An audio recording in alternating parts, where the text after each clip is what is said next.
dyslexia through strategy coaching since 2016. Through working with adults who have dyslexia, dyspraxia, ADHD, and other associated neurodiverse conditions, Guy has developed a wealth of knowledge and skills in this area. With 25 years of experience in the UK education sector, learning to listen to people, recognising their concerns and working with them to solve problems, Guy has brought a great deal to his role as an independent strategy coach. But it's not all work. Guy is keen on the outdoors. Having grown up in East Anglia, he enjoys the landscape of the Brecon Beacons and the valleys of South Wales where he lives with his family now, and loves to walk his dog Martha and ride his mountain bike. Believing that well-being is rooted in healthy living, Guy combines his love of exercise with an equal passion for healthy cooking and eating. In addition to coaching, Guy also delivers webinars and presentations, conducts workplace needs assessment for adults with dyslexia in the workplace, and delivers awareness-raising sessions. Guy's most recent public appearance was at the 2022 Dyslexia Show, held at the NEC Birmingham at the end of March. Guy spoke at length about his perspective as a dyslexia coach, how he entered the profession and his current experiences in supporting adults with dyslexia and other related neurodiverse conditions in the workplace. You can find Guy on YouTube, where he has his own channel full of tips, interviews, explanations and information, or on social media under his brands Positive About Neurodiversity and Positive About Dyslexia. Guy is an enthusiastic networker and is always happy to chat. You can book some time to talk with him through all the usual channels: text, phone, email, direct messaging, Calendly, or why not join him for a walk or a bike ride on the mountains? Hello and welcome to this webinar on exam techniques. I'm so glad that you are able to join us today. Now, you may already have seen our previous webinar on revision tips. And if you did, I hope you found it useful. Let us know as always. If you haven't seen it, it's available on my YouTube channel. So go and have a look and see what you think when you get a chance. If you like it, please click on like. It'd be great if you could subscribe. There are loads of other videos there as well about managing the impact of dyslexia, so they may be useful. So have a look, see what you think, and again, let us know. Now, as before with the revision tips, I am joined by the wonderful Eira Brewer, who, as you will know, if you saw the last webinar, has experience as a teacher and also as a dyslexia tutor. And so she knows a lot about exams. Also, she has taken them herself a lot more recently than I have. So can give you the perspective from the inside well. And what we have are some great ideas about how to approach exams in a way that will enable you to deliver your knowledge and your capabilities to show what you are able to do without your mind being scrambled and without being overwhelmed. So we've got a bit of a 5-point strategy to help you get a grip on the situation. Hope you like that. And also attached, hopefully with this event, and certainly it will be available on the YouTube broadcast of this, will be a mind map that you can download and print off and complete as you go through this, and also a 1-page prompt which has all the information on in one page. In addition to that, the wonderful presentation that Eira has prepared for us will be available as a downloadable PDF. So we are trying to put our policies into practice so that you can watch and listen, you can download some stuff and fill it in. I would recommend that on a second watching of this video. You can add your own notes, you can doodle and draw if that works for you. So we want to make it a multi-sensory experience so that you can embed this information and make it really effective. So anyway, that's enough of me going on. Let's get cracking and say hi to Eira. Hello, Eira.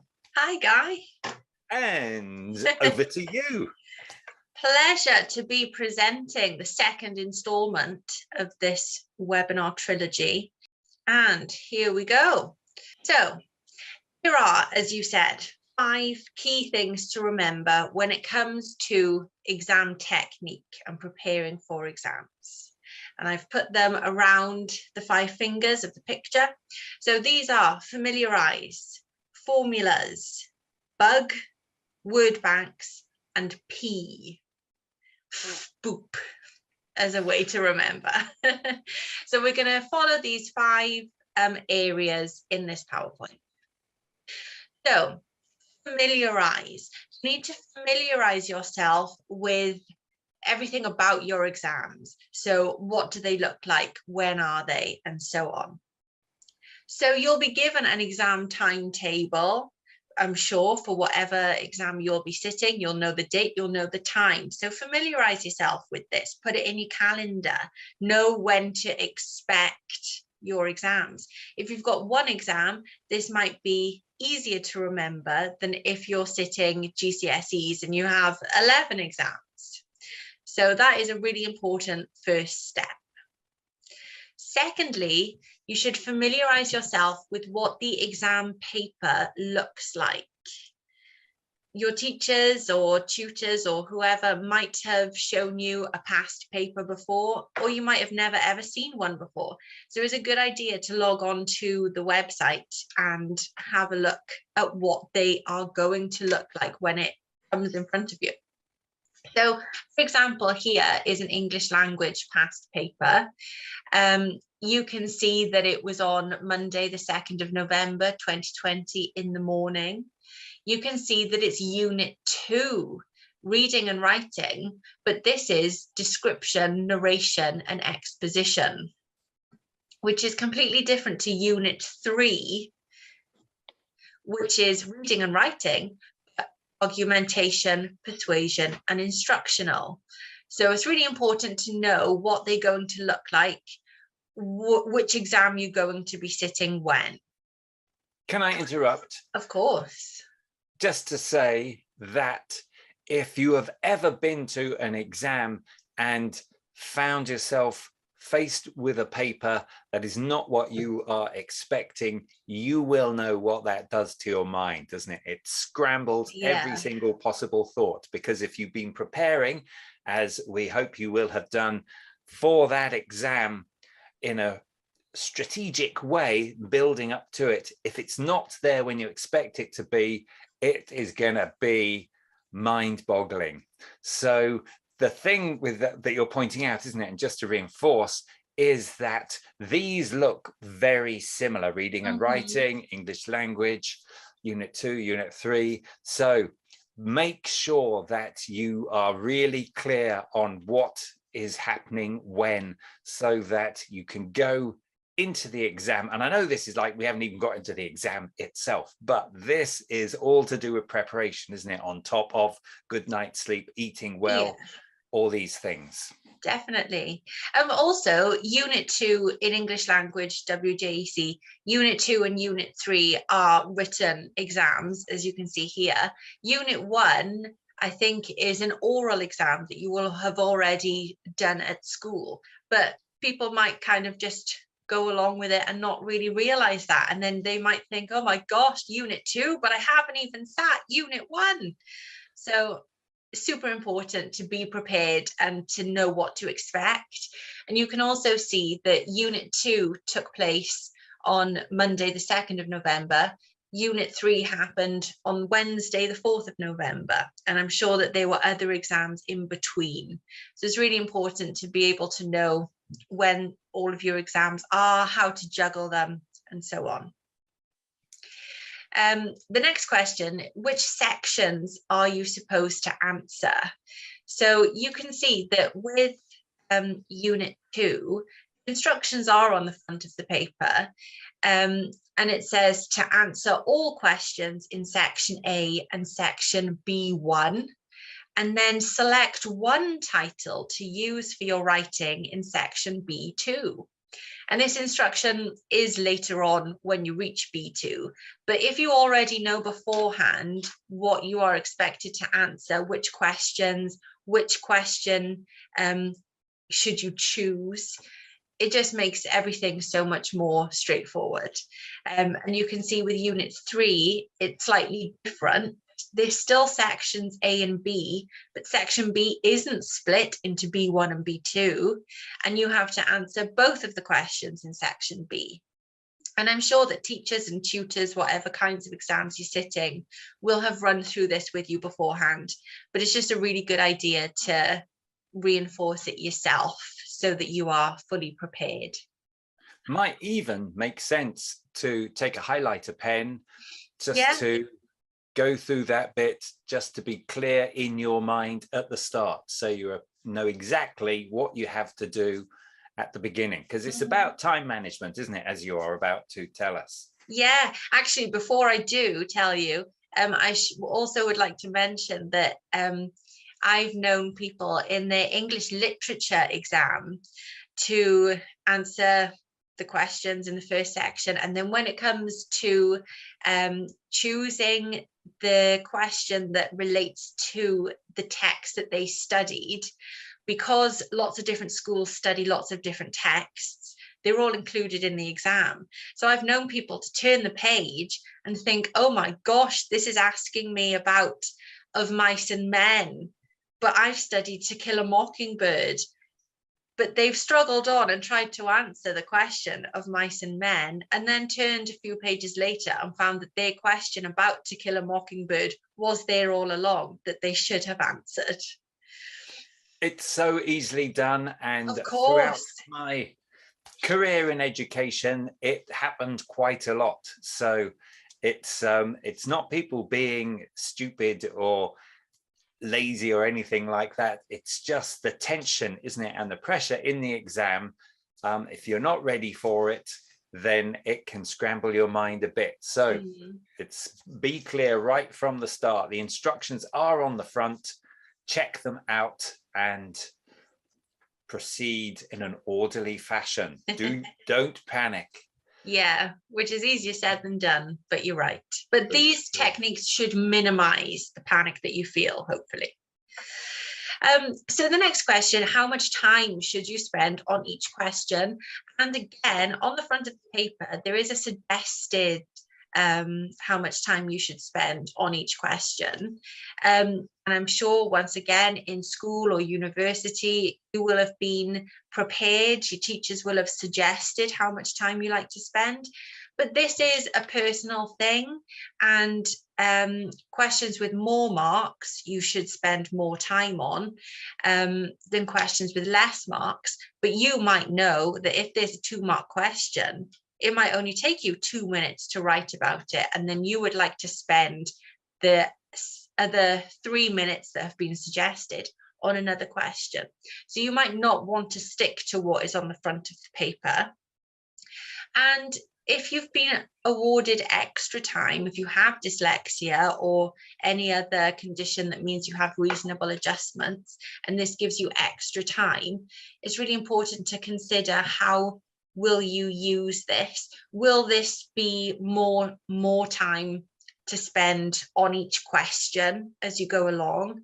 Or will you spend the recommended amount of time on each question, but use your extra time to read back through it, to spot spelling errors or to check that it all makes sense? So that is also something important to consider. And finally, what are your routines going to be? So when you are sat in the exam hall and you're presented with the paper and told to start, are you straight away going to launch into question 1 and then turn the page onto question 2? Or are you going to have a read of all of the questions and see which one you're most confident with and which one you'd like to start with first? You don't have to start with question 1.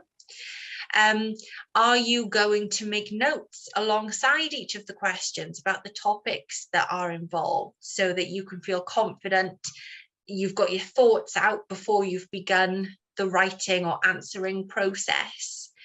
Are you going to write your timings above each question? Maybe you could look at the clock and figure out, what will the time be once my recommended 10 minutes is up? What will my time be after? What will their time be after the next question? So on. So getting yourself into a routine and being prepared is an excellent idea. Can I mention as well on the subject of time management that for some people with dyslexia, different clocks can be challenging to read the time from.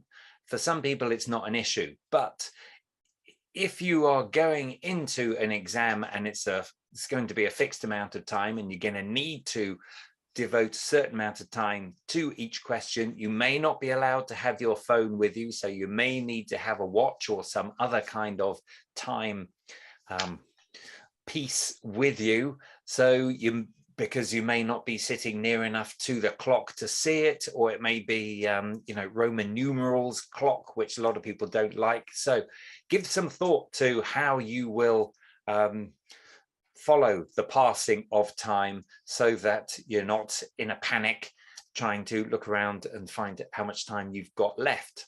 And on the subject of the routines, I've got to say, I remember years ago when I was at uni doing an exam, and I had created all these mnemonics. See our revision tips webinar for them. I created all these mnemonics for the different questions or the questionnaires that I knew we were going to be getting. So when I sat down with the paper, having looked at the front page and the instructions, then I captured those mnemonics for each section so that I wouldn't forget them. So I knew they were there, that I could come back to them afterwards. So that took up like the first 10 minutes or so. But that was my plan, and it worked well, so that when I came round to questions towards the end, that they had the mnemonic there that I could refer to, so that got me going quicker then. It was a good investment. Yeah, that's a really good idea.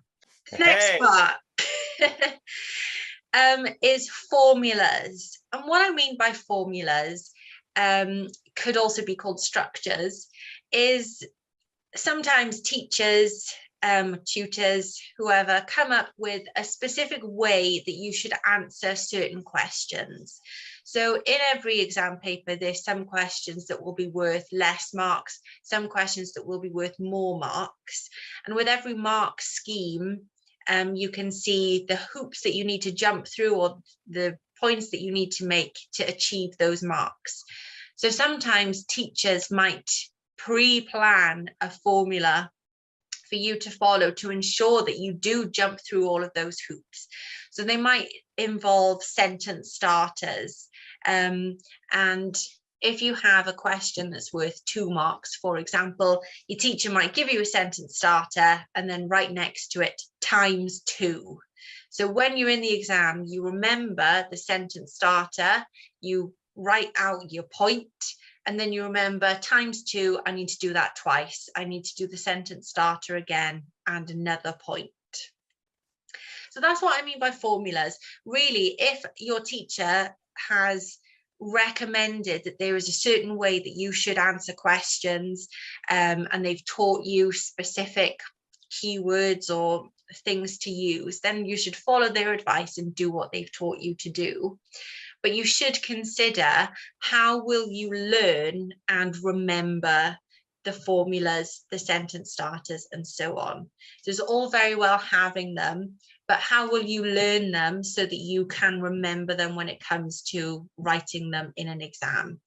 And we've got lots of tips about this in our revision webinar, so definitely check that out. But it's a good point, isn't it? Because obviously teachers will have, one hopes, certainly in school, spent some time in sharing advice about how to approach exams. So if it's in a way that works for you, then, capture it and follow it and discuss it with your friends. So because these are, inside tips from subject teachers who have lots of experience, because they're there, aren't they, year after year as exams are taken. So think about it and collect them. And I should say that a lot of my examples are to do with GCSEs or A levels, because that's my experience as a teacher and as a tutor working with school pupils. But these strategies and techniques can be applied to whatever test or exam you're sitting.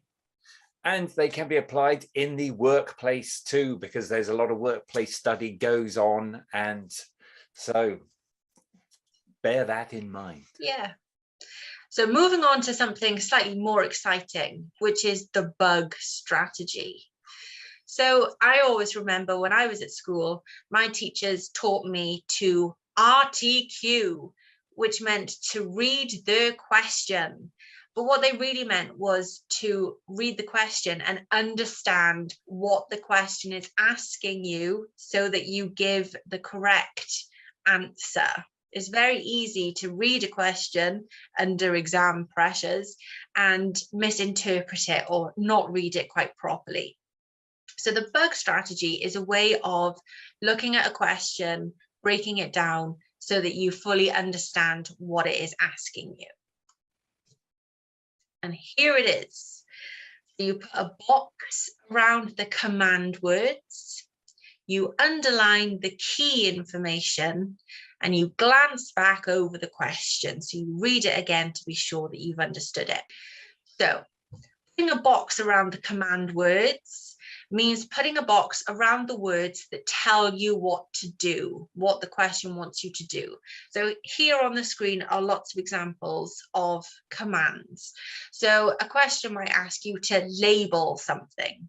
Question might ask you to summarize something. So those are two very different things. Summarizing is different to explaining. Summarizing is putting together an overview. Explaining is going in depth. So you'll notice that different marked questions will have different command words. Label is going to be fewer marks than explain, for example. And at the bottom of the screen, you can see there's two judgments. So questions might say, to what extent, or how far do you agree? And that's where they are asking you to bring together all the evidence and to make a judgment. So they're going to be for higher marked questions. So here is a history example, because history was my subject. Describe the economic boom of the 1920s, worth 8 marks. So I've put a box around the word describe. That is what the question wants you to do. The next part is to underline the key information. So we've got a box around describe, and then the key information is the economic boom. That is the topic that they want us to discuss. And we need to remember that we're discussing the 1920s. Or describing the 1920s even. The final stage is to glance back or read back over the question. So I've highlighted it in purple. So read it again, make sure you've understood it, take into account how many marks it's worth. That is going to be an indication of how much you need to write, how many points you need to give. Roughly, if it's worth 8 marks, maybe you should include 8 points. Different subjects might have different rules or suggestions on that. Here is another example from a history question. Oh no, I think it's an English question actually. So lots of English papers will come with resource booklets as well. So when they refer to texts D and E, these will be found in a separate little booklet. So this says, synthesize the information from texts D and E to show what a person can do to be kind to others. And this is worth 10 marks. So command word at the beginning is synthesize. And they want you to synthesize the information to show something. Next is underlining the key information. So you're looking at text D and E. You are not looking at one of them, you're looking at both of them, and they are specifically D and E.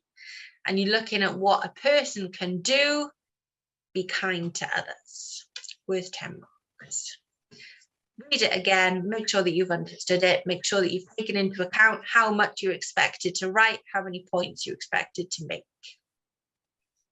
So what they're saying then is you have got to take the information from texts D and E to show what a person can do to be kind to others, I guess. So it's, you can't just make it up, isn't it? You've got to go to those texts. Yeah. And 10 points is possibly, that's quite a lot, isn't it? 10 marks is quite a lot. So they're looking for quite a few things. And that suggests, doesn't it, also that there could be quite a few things in text D and E. It's not just going to be the first thing you come across. It could be a few points. So you've got to look through, think about it, and synthesize it. What does it mean by synthesize? Very good question. So my understanding of synthesizing is that you kind of read it and put it all together. So you're looking at D and E, but you're putting the information together, explaining it, and so on. To show what a person can do to be kind to others. Yeah, that's a really good point. You need to have an understanding of what these words mean. If you're not familiar with exam questions because you haven't prepared for them, and you come across this question that says synthesize, you might think, oh my gosh, what does it mean? It might throw you off. Or you might be able to figure it out from what the question asks, texts D and E. Yep, that's a good point. If you know it's a command, then that's going to help you, because I guess synthesize is a pretty horrible word for people with dyslexia. So what that tells me is that it's quite important to see past papers and previous questions so you are clear on the language. Because if you're, it's great if you're in school, these are easily supplied, aren't they, by teachers, and they can direct you online. If you're studying from home for whatever reason, you could have less access. So, but you can get examples of past papers from your relevant exam board, can't you, online? So again, I think that we covered a bit of that in revision tips, but it's worth, again, this is part of the preparation, isn't it? Understanding the language that is going to be used in the questions. Yeah.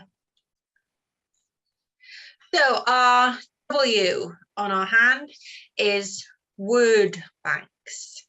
So what I mean by this is to have sets of words and sentence starters that you know, that you've learnt, or that you know already, that you can just apply to any writing that you're doing. And these are just words, so they apply to any subject, which is handy because you can use the same words for different subjects. So this could be using alternative words for this shows, which is at the top of the blue box. So instead of always saying this shows blah, blah, blah, you could say this demonstrates blah, blah, blah. This conveys, this portrays, this is highlighted when. It's also a good idea to have a bank of linking words that you can use so that you're not always using the same one. So you could say in addition, therefore, however, similarly, in contrast. So it's good just to have a bank of words that you can use so that your writing moves up a level, because you're not always repeating the same basics. And also, if you already know them, then hopefully writing will flow a little bit more, and you can be concentrating more on the content rather than thinking, oh, I need another word for this shows. Oh, what word can I use? It's an easy win to get you into the paragraph, isn't it? Where you could be thinking, I can't start this.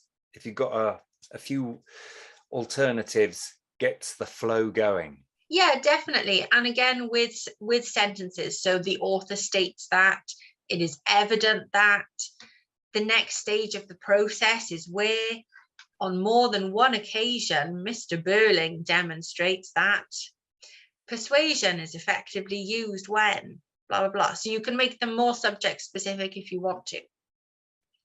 And that just saves a bit of brain power when you're actually in the exam. So, To, again, learn and remember them is going to be important. Writing them out once doesn't mean that you're going to learn them. So here is a picture of some keywords or linking words that a pupil of mine wrote out himself. So I did the top 3, and then he carried on, and you can see that they're as little cards, so he could stick them on his wall, stick them on his fridge, he could flick through them to remind himself of them. And again, we covered this in the revision webinar. Make it visual. Yeah, make it visual, make it physical. You can go on Google, as I did, type in sentence starters and find loads and loads of examples. I think this was the first picture that I clicked on, and you can see that there's lots of sentence starters for different situations. So the first one is for additional ideas. The green one is to show examples. So even just spending a minute on Google will give you lots of good ideas. But again, you need to figure out how to learn them. Okay, then we come to stage 5, which is the P strategy, which I'm sure lots of GCSE pupils will be familiar with, because this is taught in schools. And in schools, they say that you should pee all over the page, which is a nice way of remembering it. It's memorable, isn't it? Memorable. Yes. So P is also known as point, evidence, explain. And this can be used particularly if you haven't been taught a particular formula or structure to use. Then following this structure of writing is a good thing to do. So point, make a point about the question. So make a point, then find some evidence or a supporting quote that backs up your point, and then explain further. Have you got an example of that coming up? I have. Oh, amazing. Live examples from somebody who I tutored. So it doesn't look particularly neat and tidy. It doesn't have to. It can be colourful, it can be messy. As long as it works for you, then that's great. So here we have a printed extract that I've stuck on the wall, which is why it looks like it's standing up. And the question that goes along with this extract was from an English paper. It says, how does the writer use language to describe the Tyrannosaurus Rex? Worth 8 marks. So this was done in some of our tutor sessions. So you can see that we've focused on like 2 big chunks of information. And this pupil made lots of annotations, underlined things, read the material, made notes on it to be sure that he understood it. And you can totally do this in an exam. You can write all over the text. In fact, I would encourage that you do this. So that was stage 1, understand or read what has been written. Step 2, bug the question so that you fully understand what the question is asking. So how does the writer use language? So you're focusing on how language is used. Describe, could have even put describe in a red box. The Tyrannosaurus Rex is the information that we're focusing on. Glance back over it, make sure that you've understood what it's asking you to do. So this is the example that I used, and then the pupil continued. So metaphors are used to describe the T-Rex. I shortened it because this was part of the preparation, part of the practice. You don't have to write everything out all the time. So metaphors are used to describe the T-Rex. Evidence, trees exploded in clouds, metallic eyes. So they are quotes directly taken from the text. Then you can see that I've given explanations or started them off. So Metaphors are used to describe the T-Rex. For example, trees exploded in clouds. This demonstrates the incredible power of the T-Rex and the scale of the damage caused by one movement of its tail. Metaphors are used to describe the T-Rex. For example, metallic eyes. This suggests that the T-Rex, blah, blah, blah. So I've made 2 points. Pardon? I love it. I love it. It's nice, so simple, isn't it? It's you look at the text, don't you? You get to your points. The structure of it is wonderful, isn't it? The thing about metaphors, put in the evidence so that whoever's marking it says, yes, you understand the metaphors, and then you show how it is done and what it does. So that is a full answer, isn't it? There's no risk of leaving bits out and only getting half marks for it. You've got a full answer there. Yeah, and nicely done. Writing it on different color paper makes it feel like it's not really an exam question. So we've made 2 points there on metaphors. We've given 2 examples, 2 pieces of evidence. But then this is where the pupil carried on, taking information from his annotations and turning it into the rest of the exam answer. So he said, similes are used to describe the T-Rex like a stone idol. This suggests that the T-Rex eye is rock hard and unbreakable. And he came up with this himself. And then he's given another example, like a mountain avalanche, and so on. So you can see from this picture, he did 3 of his own colours, and I did the top one. And all of this writing is taken from the annotated resources. So the question was worth 8 marks. So he's included 4 language techniques, which are on the left side. So they are the points, because it says, how do you use language? So he's discussed metaphors, similes, onomatopoeia, and pattern of 3. Then the middle column, you can see that he's chosen 2 quotes, 2 pieces of evidence that back up each of the points he's made. So he's found 2 onomatopoeias that back up the language technique of onomatopoeia. And then in the far right column, you can see that he's explained his point further. He's explained how this describes the T-Rex, what it tells us about the T-Rex. This is, gotta say, actually a great revision tip as well, isn't it? Because Yeah. the use of colour there, if it was all the same coloured post-it notes, it could be a bit overwhelming, couldn't it? But that great use of breaking it down into 4 separate things really keeps it separate and clear and focused. And I've got to hand it to you as well, Eira. It's really good having these genuine examples from people that you've worked with, because I think it's great to have that authentic thing rather than just people saying, oh, do it like this, do it like that. It obviously works, isn't it? That's the point. Oh, well, thank you. I realized that it doesn't look neat and tidy. Yeah, it's not easy to read. It's not perfectly spelled, but real life isn't like that. And this pupil did have dyslexia. And you might have noticed that simile wasn't spelt correctly. And that's where you can read back through this, pick out things that haven't been spelt, make a separate card, again covered in our revision webinar. And all of these things, all of these resources are totally amendable because you're doing them yourself. They can look however you want them to look. So this was part of exam preparation, revision, practicing. So this exact extract wasn't going to be the question that he was faced with and the extract that he was faced with in his exam.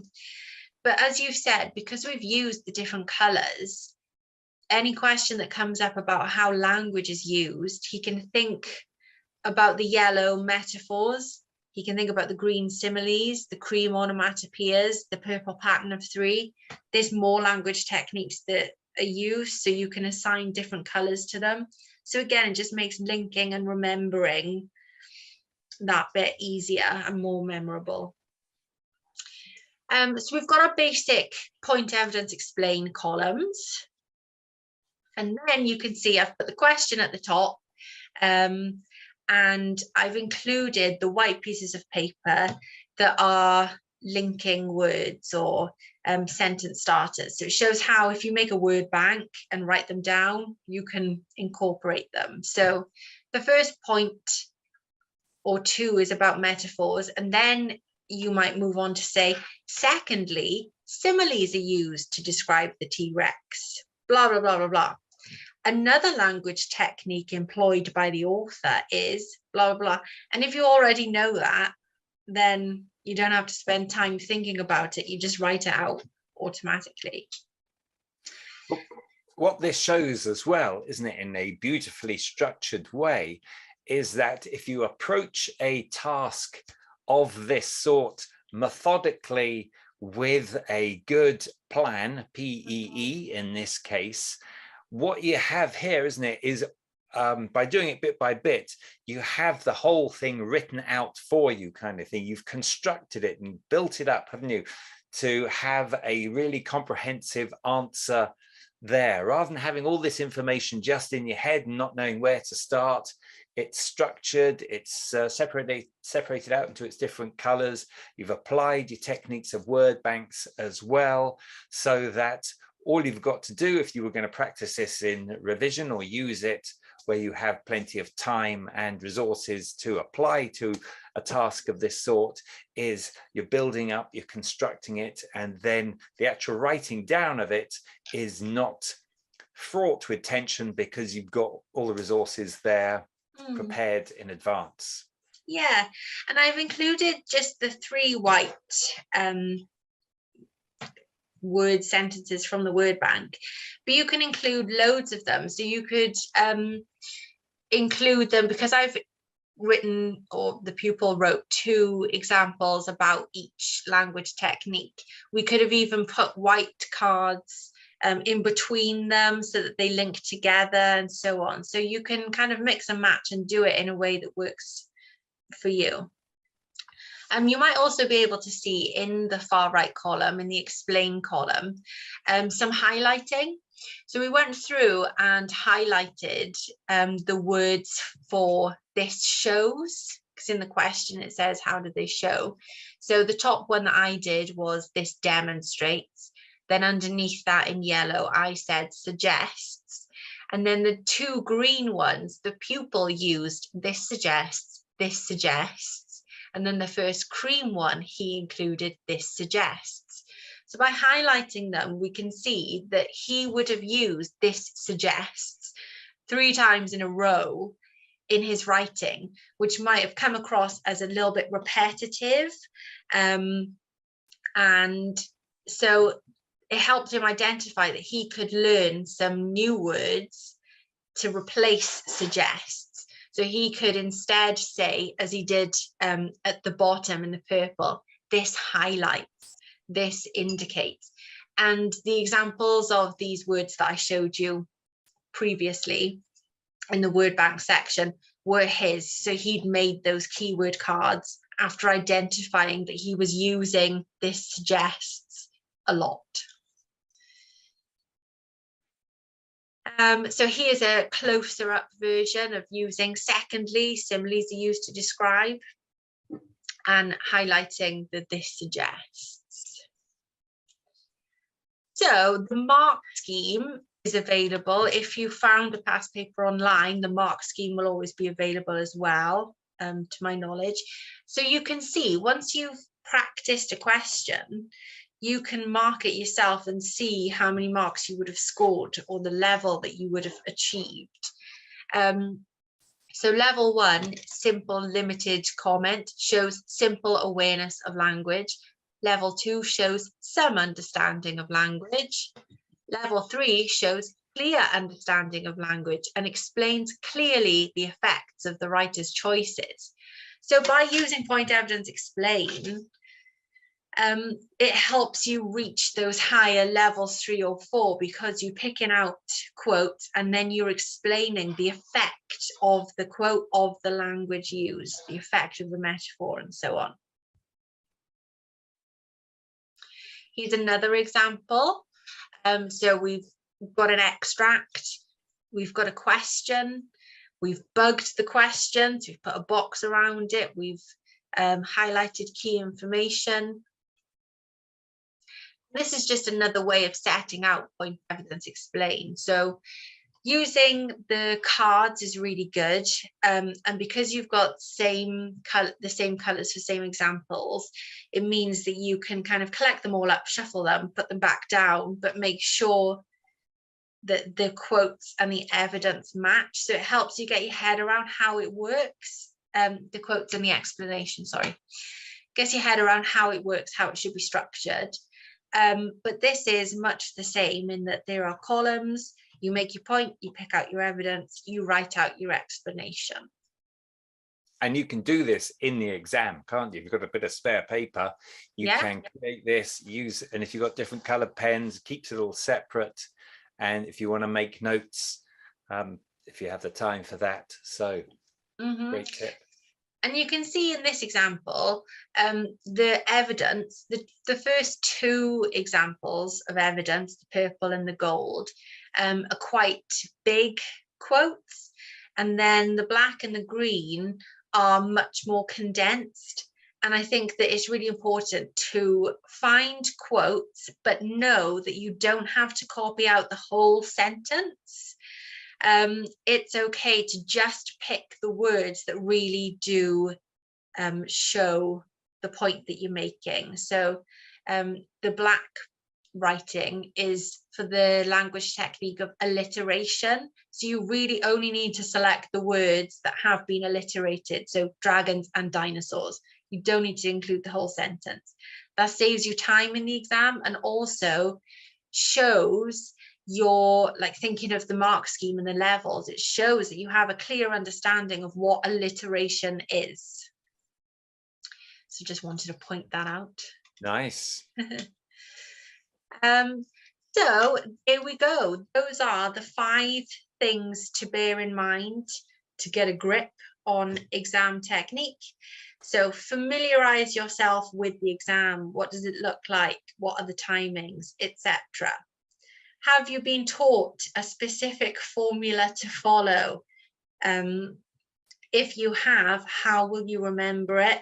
How will you learn it? How will you remember it? Step 3, bug the question. So make sure that you understand the question. Make sure you understand what the command word is asking you to do. Think about the marks of the question as well. 4, word banks. This will save you brain power when you're in the exam. Think of words that can start sentences, can link sentences. Think of phrases that can start and link sentences. And finally, P all over the page, point, evidence, explain. An excellent structure to follow. There we go. That is it. That is fabulous, fabulous, fabulous. Thank you, Eira, so much for that. There are some great tips and advice for managing exams well. It's all about, isn't it, approaching the experience in a calm and orderly way, planning in advance, being clear. Firstly, knowing what to expect when, so your mind isn't scrambled. Because the thing about an exam, nobody really likes them, but it is your opportunity to demonstrate your knowledge, what you've learnt, what you understand when analysing information. So obviously you want to do as well as you can at that time. They're never friendly for people with dyslexia and other associated conditions because they're always through the medium of print. It's tough having to read it and to make sense of it. It's tough having to manage the time because that can be challenging for a lot of people. And of course, it's difficult with all the spelling, the information processing, grammar, punctuation, memory. So if you want to demonstrate what you can do, then you've got to approach it carefully, methodically, prepare well, and follow these tips. And I'm sure you will have an outcome that will please you. And it just gives you the opportunity, doesn't it, to demonstrate what you can do when you are at your best. So Thank you, Eira, for this. It's been wonderful. And for all of you people watching, if you know other people taking exams, it would be great if you could share this, let them know that it's be available on my YouTube channel. Don't forget to like and subscribe, ring the bell, share with your friends. And I would encourage you all to have a look at this again. Use the down